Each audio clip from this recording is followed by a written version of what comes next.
ጤና ይስጥልኝ ተመልካቾቻችን፣ እንደምን ውላችሁ አምሽታችኋል? በላይ በቀለ ነኝ። የኢራን ጠቅላይ መሪ አያቶላህ አሊ ካማኒና ከፍተኛ ባለስልጣናት ስብሰባ ላይ እንዳሉ የተገደሉበት የስለላና የዘመቻ ሚስጥር ይፋ ሆነ።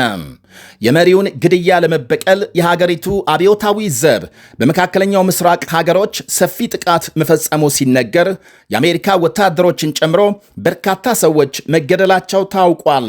የኢትዮጵያና ኤርትራ ዜጎችም ከተጎዱት መካከል ናቸው። ሁሉንም በዝርዝር እናቀርባለን። አብራችሁን እንድትቆዩ ጋብዛለሁ።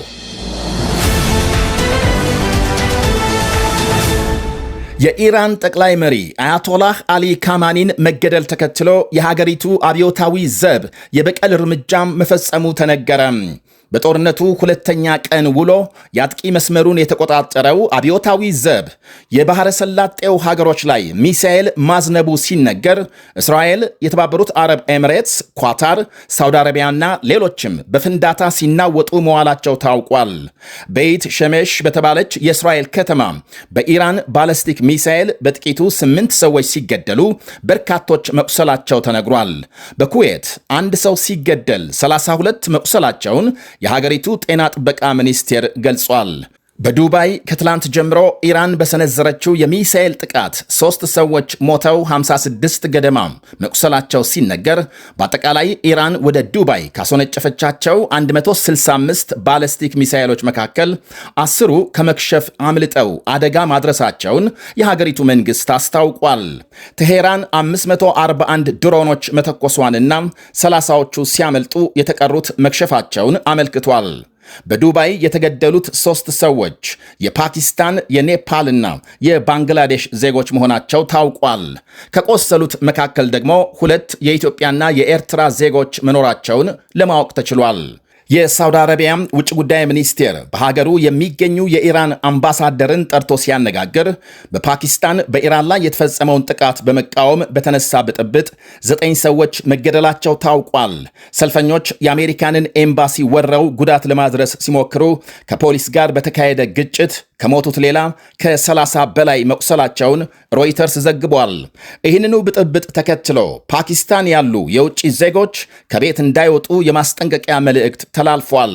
የአሜሪካና እስራኤል ድብደባም አሊ ካማኒ ከተገደሉ በኋላም ተጠናክሮ መቀጠሉ ሲነገር እስራኤል በዛሬው ዕለት ብቻም ከ1200 በላይ ቦምብ ኢራን ላይ መጣሏን የሀገሪቱ ጦር ኃይል ገልጧል። ጠቅላይ መሪ አያቶላህ አሊ ካማኒና ሌሎች 40 የሚደርሱ ቁልፍ ከፍተኛ ባለስልጣናት ትላንት ጠዋት በማዕከላዊ ቴሄራን ስብሰባ ላይ እንዳሉ መገደላቸውን ኒውዮርክ ታይምስ ዘግቧል። መረጃውን ያገኘው ደግሞ የአሜሪካ የስለላ ተቋም CIA መሆኑን ኒውዮርክ ታይምስ ገልጧል። የእስራኤል ጦር መረጃው በደረሰው በሰከንዶች ልዩነት ወዲያው እርምጃ በመውሰድ ለ40 ዓመታት ኢራንን አንቀጥቅጦ ሲገዛ የነበረውን የካማኒን መንግስት በአንድ ጀንበር አስወገደ ብሏል ኒውዮርክ ታይምስ። ካማኒን ለወራት ሲከታተላቸው ነበር የተባለው CIA ለትላንት ጠዋት በጠቅላይ መምሪያ ቢሮ ስብሰባ መጥራታቸውን መረጃ ካገኘ በኋላም እስኪጀመር ጠብቆ እርምጃ እንዲወሰድ ማድረጉን ኒውዮርክ ታይምስ ጨምሮ ገልጧል። የCIA መረጃ ባይገኝ ኖሮ አሜሪካና እስራኤል ጥቃት ለመክፈት ያቀዱት አርብ ምሽት እንደነበር ተመልክቷል። እቅዱ እስከ ቅዳሜ ጠዋት እንዲዘገይ ተደርጎ መሪዎቹ ሀገር ሰላም ብለው ከስብሰባ አዳራሽ እንደገቡ በእስራኤል የጦር ጀቶች ጭዳ ሆነዋል። በእስራኤል በኩል ዘመቻው ቅዳሜ ማለዳ 12 ሰዓት ገደማ የጀመረ ሲሆን የጦር ጀቶቹ ቴሄራን በረው በመሪዎቹ ላይ ድብደባውን የፈጸሙት ከ2 ሰዓታት በኋላ ነበር።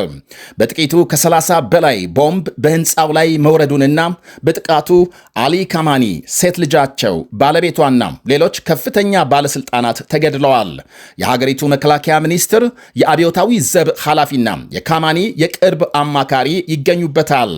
በጠቅላይ መሪው ሞት የኢራን ህዝብ ለሁለት ተከፍሎ ደስታና ሐዘኑን ሲገልጽ ውሏል። የእርሳቸውና ቁልፍ ወታደራዊ አዛዦች መገደል በሀገሪቱ ሰፊ የአመራር ክፍተት ይፈጥራል ተብሎ ተሰግቷል። በመሪው ሞት ክፉኛ ንዴት የገባው የኢራን አብዮታዊ ዘብ በዘፈቀደ በአካባቢው ሀገሮች የሚሳኤል ጥቃት መክፈቱም ጦርነቱ በመካከለኛው ምስራቅ እንዲስፋፋ ሊያደርግ ይችላል ይላሉ ተንታኞች።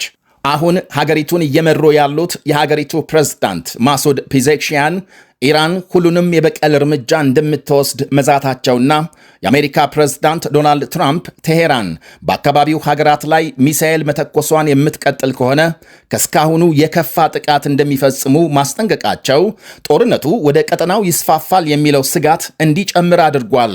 የኢራን ፕሬዝዳንት የካማኒ መገደል በመላው ዓለም ሙስሊሞች ላይ የተፈጸመ ጥቃት ነው በማለት ጉዳዩን ከሃይማኖት ጋር ለማገናኘት መሞከራቸውን በርካታ ወገኖች ተችተዋል።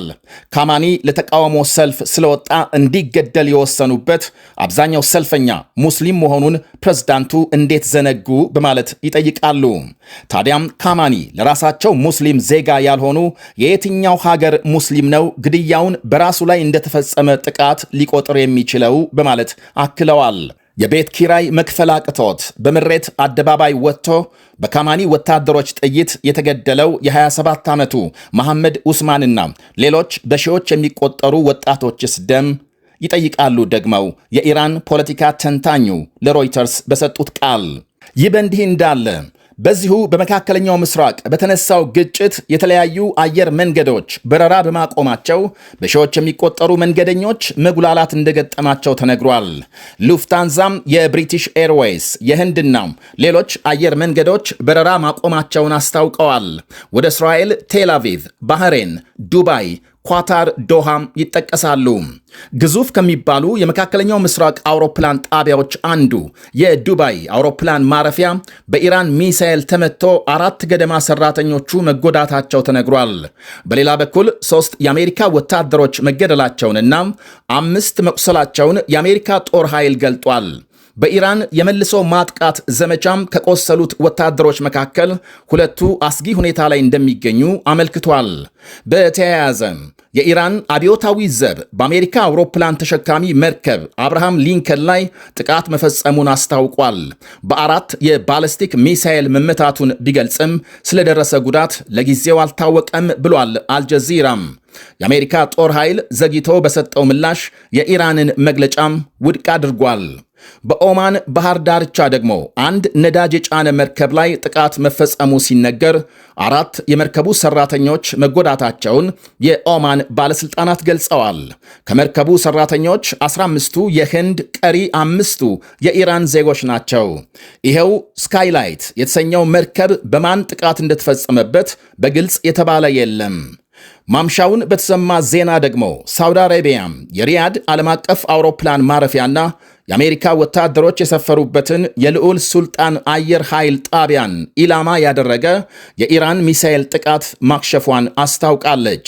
የሳውዲን መንግስት ባለስልጣን ጠቅሶ የፈረንሳይ ዜና አገልግሎት ባሰራጨው ዘገባም የሳውዲ አየር መቃወሚያ የኢራንን ሚሳኤሎች በተሳካ ሁኔታ ማክሸፉንና ምንም አይነት የአየር ትራፊክ መቃወስ አለመፈጠሩን አመልክቷል።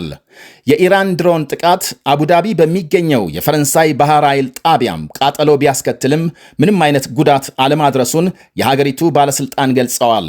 በሌላ በኩል የእስራኤል ጦር ምሽቱን አዲስ የአየር ድብደባም በኢራን ዋና ከተማ ቴሄራን መፈጸም መጀመሩን አስታውቋል። በርካታ ተዋጊ ጀቶች ወደ ቴሄራን ስምሪት ማድረጋቸውን ከመግለጽ ውጪ በዝርዝር ያለው የለም።